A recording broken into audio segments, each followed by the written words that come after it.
আজি দিনটো ঘৰতে বহি বহি একেবাৰে বৰ হৈ গৈছোঁ। ভাবিছোঁ কিবা এটা কৰিব লাগিব, কিন্তু কৰিমনো কি? নাই, মাইণ্ডত আহি গ'ল যে কিবা এটা বনাই খোৱাৰ ব্যৱস্থা কৰোঁ। ব'লকচোন পাকঘৰলৈ যাওঁ, কিনো বনাব পাৰোঁ। ভাবিলোঁ আজি আলু পৰঠাকে বনাই খাওঁ। সেইকাৰণে দেখিছে নহয়, ইয়াতে আলু কেইটামান গুচাই ফালি ধুনীয়াকৈ প্ৰেছাৰ কুকাৰত ভৰাই ইয়াক এতিয়া বইল কৰিম।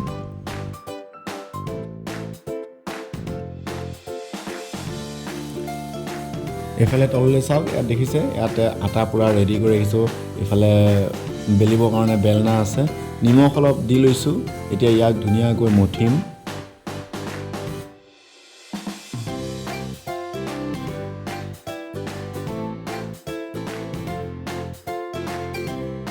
আটা মঠি থাকোঁতে এইফালে প্ৰেছাৰ কুকাৰত হুইচেল মাৰিছে। নিশ্চয় আলুখিনি সিজিল, 4টা হুইচেল হৈ গৈছে যিহেতু। এতিয়া ধুনীয়াকৈ ইয়াক নমাই খৰাহীত ধুনীয়াকৈ উলিয়াই ল'ম। উলিয়াই পেলাই 1 মিনিট এই যিখিনি আটা মঠিছিলোঁ সেইখিনি এইফালে ঢাকি থৈ দিছোঁ। এতিয়া আলুখিনি প্ৰথমে কুকাৰৰ পৰা উলিয়াই পেলাই ইয়াত জলকীয়া, পিঁয়াজ, নিমখ যি আছে আৰু চব দি পেলাই পিটিকিম। তাৰপিছত কি হয় আপোনালোকে নিশ্চয় দেখা পাবই আৰু।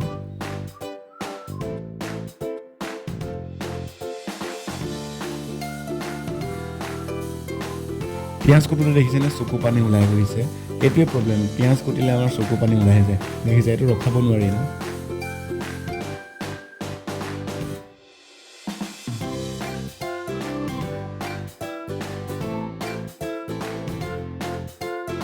আলু পিটিকি হোৱাৰ পিছত এইফালে দেখিছে আগতে যিখিনি আটা মঠি থৈছিলোঁ সেইখিনি পুনৰ এবাৰ মঠি পেলাই ইয়াক বেলি দিম।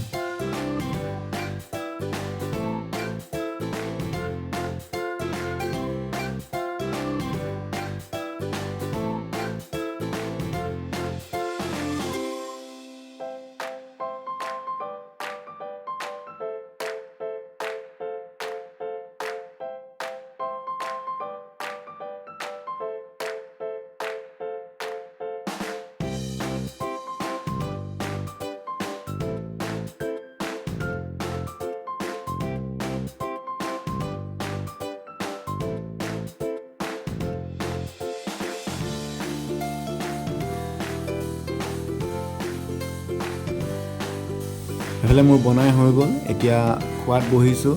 দেখিছে এইফালে পৰঠা, কণী, আমলেট আৰু এইফালে আলু চয়াবিন তেনেকৈ অলপ চব্জি আৰু এইফালে বন্ধাকবি আৰু আলু ভাজি।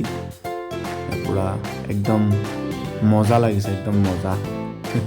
আপোনালোকে ভিডিঅ'টো কেনে পালে জনাব, কমেণ্ট কৰি জনাবলৈ নাপাহৰিব একদম।